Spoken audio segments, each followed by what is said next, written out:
Throughout Central Europe, 16th century noblewoman Elizabeth Báthory is infamous for torture and murder. But was she really as evil as history tells it? It is a grim tale stained by blood, haunted by torture, sensationalized by sex, and increasingly disputed by scholars.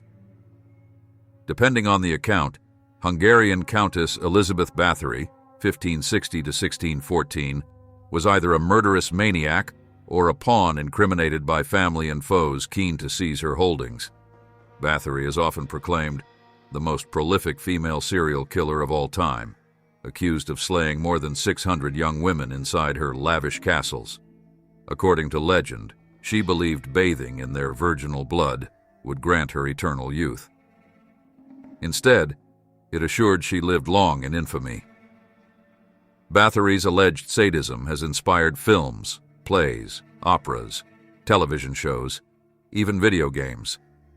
Now, however, this long-standing narrative is being questioned by researchers who believe Bathory's crimes were likely exaggerated as part of a conspiracy against her. Nevertheless, tourists intrigued by Bathory's gory legend continue to follow her tale across Hungary, Slovakia, and Austria, visiting castles, crypts, and museums.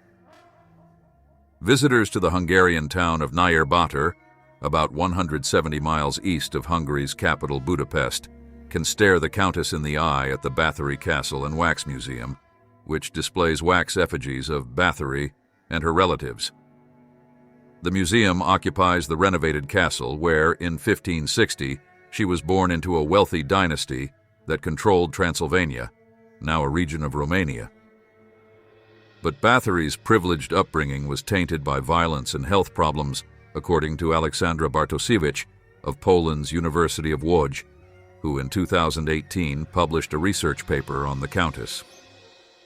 Already at the age of 4 or 5, she suffered from epileptic seizures, violent mood swings, as well as painful migraines, Bartosiewicz says. Bathory was also exposed to brutality. Servants were routinely beaten in this era, and at age 6, she watched a public execution. At 13, Bathory was engaged to 18-year-old Count Ferenc Nadasdy from another influential Hungarian family, and they married 2 years later. They eventually had 4 children. As newlyweds, they moved to Sarvar in western Hungary, where Nadasdy schooled his wife in torture. Nadasdy Castle became the site of a number of atrocities, Bartosiewicz says. For Bathory's pleasure, Nadasdy had a girl restrained, lathered in honey, and ravaged by insects.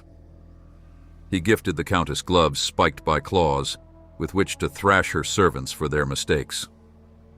Further corruption came from Bathory's Aunt Clara, who introduced her to orgies and a shadowy circle of people considered sorcerers, witches, and alchemists.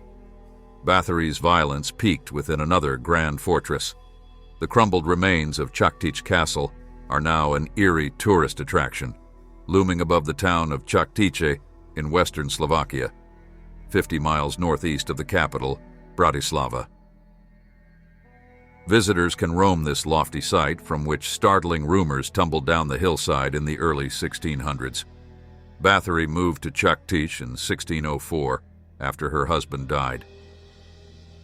Tales of her malice toward staff became so widespread that local families hid their daughters from her service, says Tony Thorne, a linguist at King's College London and author of the 1998 book Countess Dracula, The Life and Times of Elizabeth Báthory. What finally undid the widow countess was extending her abuse to victims of a higher class, says Rachel Bledsaw, adjunct faculty in the history department at Washington State's Highline College.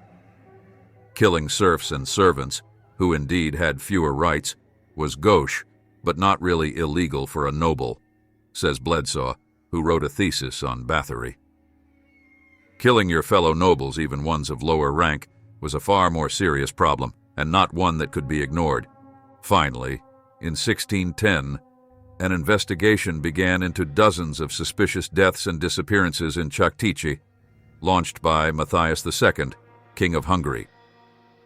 With the testimony of dozens of witnesses, Bathory was arrested and imprisoned in Chaktice Castle for the murder of 80 young women.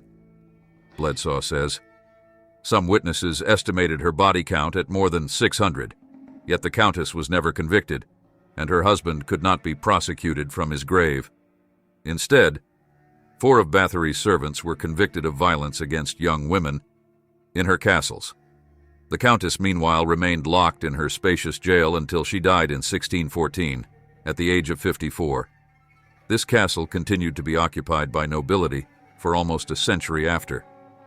Nowadays, visitors can join guided tours of the infamous site and browse the Elizabeth Báthory, cruelty hidden in lace exhibition inside Drakovich Mansion in Chaktice, where a wooden statue of her dominates the town square. While Bathory's tale haunted Chaktice for generations after her death, it didn't gain a wider audience until 1744, when it was retold in lurid detail in a book on Hungary's history by Jesuit priest Laszlo Töröcsy, Thorne says. The countess's enduring legend is inspired largely by this one sensational account,